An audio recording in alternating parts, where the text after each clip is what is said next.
I love talking to Nicole. She's always so insightful. She brings such a unique perspective. The thing that sticks out most to me from that conversation was thinking about values and how they really do define our culture, and they define the way that we do what we do, the things that we go about each day. Just the Burger values of teamwork, humility, rhinocerality, integrity, vision, and excellence. When I think of Nicole's contribution here, I think of her as someone who really has helped us live into those things. You're listening to the Real Returns podcast, where we learn how real investments can make a real impact. Join your hosts, Andrew and Dan, as they share stories and interview business leaders on how real estate and other forms of investment can create meaningful change for individuals and communities around the world. All right, welcome back to another episode of the Real Returns podcast. We're doing something a little bit different today. It's our season recap. We finished 3 seasons here of the episode. I'm Andrew Reichert, your host. I'm joined with my co-host, Dan Croce. Dan, how are we doing today? Great. It's fun to be here in the studio in person. We're recording December 13th today. It's the Christmas season. Holiday season's upon us, so yeah, feeling festive. I learned something yesterday. My kids came home from school and told me, do you know what's unique about the Christmas alphabet? Oh, what? There's no L.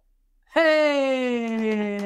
No. And I returned the favor. I told them, I said, I'm hip and with it. I was like, hey, you guys heard the new Christmas Beyonce hit? And they're like, no, what's that? And I was like, all the jingle ladies. All the jingle ladies. It's good. Jingle ladies. Yeah. Did that actually I don't know who the jingle ladies are, right? Barely know who Beyonce is. Yeah. That's awesome. Anyway, good to be here. Festive time of year, and excited to do a season recap. Cool. Great. Well, we had 8 really interesting episodes with 8 different guests this season. Definitely a mix of various industries and practices. We talked about different things. So let's just run through them for the listeners. So the first one, this was really great. Joshua Pollard is a friend of ours here in Pittsburgh and sort of like-minded person in terms of running an impact-oriented organization. He also has some real estate investing experience, done some real estate investing. One of the things I really loved listening to him talk about is how he thinks about buying businesses now and some of the pillars of buying businesses, and how he talked about how they're buying businesses that are profitable, but also thinking about sustainability and in terms of an energy sustainability standpoint. And I love how he said, like, those things don't have to be mutually exclusive.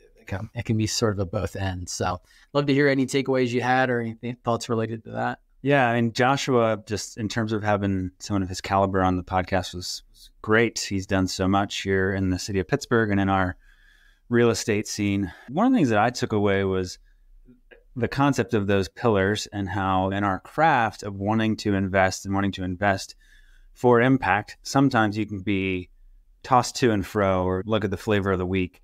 But his approach that focused on discipline and saying, all right, what are the fundamentals and how can I filter every investment decision through the same framework has led him to be able to be consistent in making the kinds of investment decisions that he wants to make that are focused on both financial profit and sustainability and things like that are good for the world. So loved having Joshua on the podcast, and I learned a lot in terms of his pillars for how he evaluates those decisions.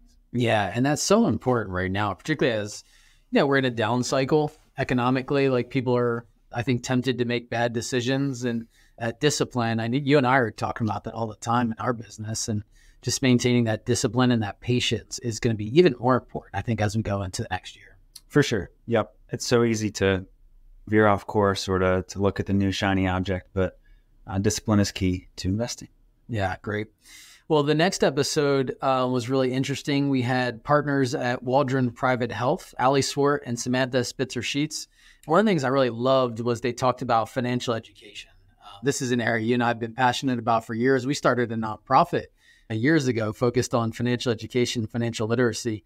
And Allie telling her story about why it was impactful to her personally, really, I thought was just an amazing story. And teaching that now to the next generation is something that she's passionate about, that they're passionate about. And I know that's something you're passionate about too. Absolutely. Yeah. I loved getting to sit with Allie and Samantha and just kind of hearing some of their perspective on how they've gone about it, and even what they're doing with their podcast by creating this really high quality content and topics that they can really go deeper than you would typically hear on a lot of financial education podcasts, to help people for free get smart and hopefully avoid some of the pitfalls that some of their peers might have fallen into. But I am very passionate about the topic of financial education. I love when we get to engage in that kind of content here. I specifically remember them talking about, almost similar to what we mentioned with Joshua, how real estate investing in particular can be perilous if you're not sure what you're doing. It's one of those things that people can get into and make mistakes because it can be tough if you're not experienced or if you don't find the right partner. I thought that they were phenomenal and really appreciated their time and conversation. Yeah, and along those lines, just in terms of how you could really make some mistakes and have a really negative financial impact, they talked about needing to lean on a team of experts, particularly in financial advising. They said, hey, everybody needs a CFP, a CFA, and everybody really needs to have like a planning attorney that's thinking about their estate and tax planning and things like that. I just love that because so many people go it alone. They try to figure out whatever it is, real estate investing or financial planning. I used to try and figure it out myself. And I remember you, Dan, saying like, Andrew, you probably just need to figure out like to have somebody figure this stuff out for you. Because I used to ask you questions day in and day out. So I just really respected their perspective. It's like, hey, you got to have experts around you that know this stuff. Yeah, and not to toot their horn necessarily as a firm, but I love their approach where they just viewed themselves as the quarterback. They viewed themselves as a resource. And whatever it is that you need, depending on where you are in your financial life, they could custom design a plan to accommodate what it is that you need, because everybody's unique, especially people who are business owners, real estate investors, complicated financial pictures, and they view themselves as just someone to come alongside and help. So I really appreciate the work they're doing. Yeah, I love it.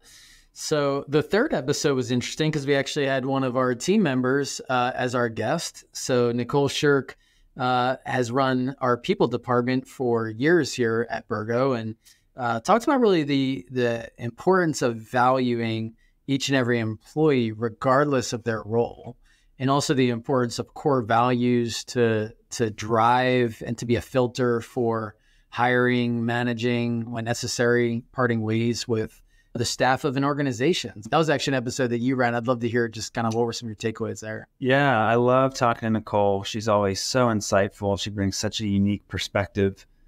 The thing that stinks out most to me from that conversation was thinking about values and how they really do define our culture and they define the way that we do what we do, the things that we go about each day. Just, the Burgo values of teamwork, humility, rhinocerality, integrity, vision, and excellence. When I think of Nicole's contribution here, I think of her as someone who really has helped us live into those things.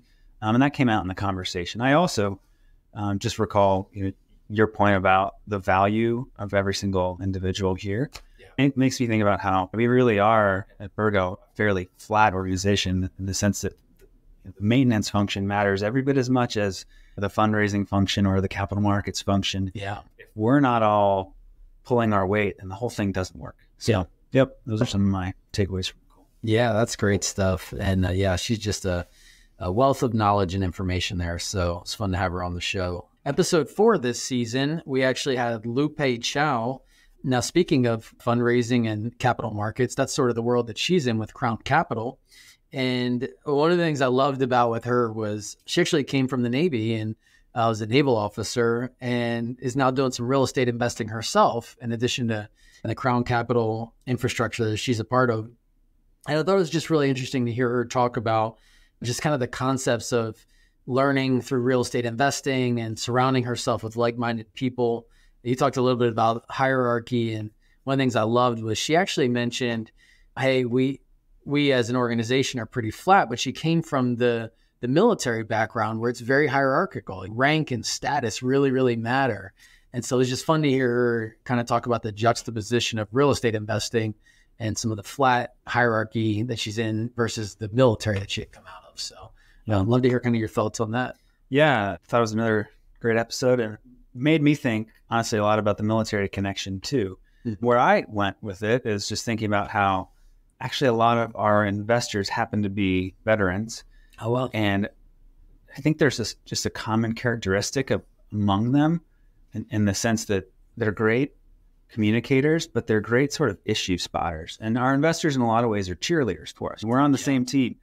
And some of our vets are people who give us a lot of feedback and give good feedback, though, and they cut to the chase. And so anyway, it was one of those things that makes me think about that connection does, for whatever reason, seem to be a common thread that a lot of vets find their way into real estate investing or investing passively through someone like us. And I think they're great for the ecosystem. Yeah, that's amazing. I love that. I think there's a level of like discipline that is developed in those years in the military that just translates into life skills. And those life skills are helpful in terms of, giving direct feedback and making sure you're disciplined in underwriting, right? Some of the things we talked about, being patient. Those are the kinds of things you learn in the military that for sure. It's hard to learn elsewhere. Yep. So my father-in-law is one of them, and he gives super detailed and super direct feedback. I appreciate it. Yeah, that's right. That's what family's for. Yeah, episode 5 was really interesting. Maria Zondervan, she's really doing the sort of capital raising and really raising capital for real estate and syndications and doing some interesting things in that space. One of the things I liked that she said is like the best investment you can make is investing in yourself. And she actually talked about, hey, you should invest yourself before you let other people's money come into it, because it's like, it's just this caring about alignment of incentives and making sure that capital is connected to the desired outcomes. What are your thoughts on that conversation? Yeah, Maria was, to me, an extremely impressive person and inspiring. One of the things that I walked away from it was thinking about how she's really self-taught. She has become an astute real estate investor and an astute capital raiser just by going out there and doing the thing. Yeah. Which to me means anybody can do it. Obviously it takes a certain aptitude for quantitative types of thing, orientation. But if you're willing to roll up your sleeves and learn the game, like, you can do it. And so to me, she was a tremendous inspiration. And I love the way she thought about, coming back to some of these themes, the discipline of investing. And she sticks to her guns when she looks at deals, and she, develops really strong convictions and doesn't waver from them. So she was very impressive, and I learned a lot from her. Yeah, you and her are sort of like-minded in terms of you both love a good spreadsheet. Yeah. I remember her saying that, which is it immediately made me think of you. Episode 6 was really interesting. So Tim Daigle had come out of the consulting world. Arthur Andersen, it's a very successful career in the consulting world. And then recently co-founded a faith-driven investor and faith-driven entrepreneur network here in Pittsburgh that's part of the national organization. And I was joking around with him because he basically came up with a 2x2 model for impact investing. And I was like, oh, here's a consultant with his 2x2 matrix. But it was really cool because he had one axis was high and low impact, and the other axis was high and low financial return. And he talked about each of those quadrants and how you should be thinking about investing in each of those quadrants for various reasons. So I'd love to just kind of hear your thoughts on that. I know those are the kinds of things you think about, asset allocation and investments. Yeah. And Tim's a person that I have enjoyed getting to know. He embodies that. One thing I can say from that discussion, but also just from interacting with him and looking at potential investment opportunities, he thinks about both of those things in a significant way. And he does look for the opportunities to have your cake and eat it too. Yeah. And I think one encouraging thing is that the more that people are out there in the world thinking about things in this way of how can I, have a market financial return, but also what's that doing to the world around me and to the people around me, and how's that impacting my neighbors, people across the world? It's just encouraging. I think that there are people thinking that way, and I think that they're slowly but surely moving the needle for the ecosystem. Love that. Yeah. And I think some of the things we talk about along those lines a lot are just, a lot of people think of those as two ends of a spectrum, right? Like you can either be high impact or you can be high financial return. But I love the 2x2 quadrant picture because it's like you can get in the top quadrant of high financial return and high impact. In fact, in some ways, being high impact will help you have better financial returns. Absolutely. Those are some of the things that we're starting to realize, I think, as asset managers ourselves. So really interesting conversation. Episode 7, this was really fun because it brought a different perspective to the podcast that we had before, we had Kim Bodnar with Bodnar Law. She's actually an attorney, and she does a lot of estate planning. And she sort of brought this perspective of, hey, you can work your entire life and have these great financial returns, but what are you doing to protect those assets when the inevitable happens, when we're no longer on this earth? What are you doing for tax planning strategies and for making sure that those assets are transferred the way you want them to be transferred, whether it be to nonprofits or to your children? So I know those are also things you think about a lot. What was your take on legacy, leaving, and stuff like that? To be honest, it's a little bit of a painful topic for me because while I am sort of financially oriented, I think it took like 2.5 years from when I first reached out to an attorney until when I actually had my estate documents done. Yeah, I remember that. That's such a nightmare. Yeah.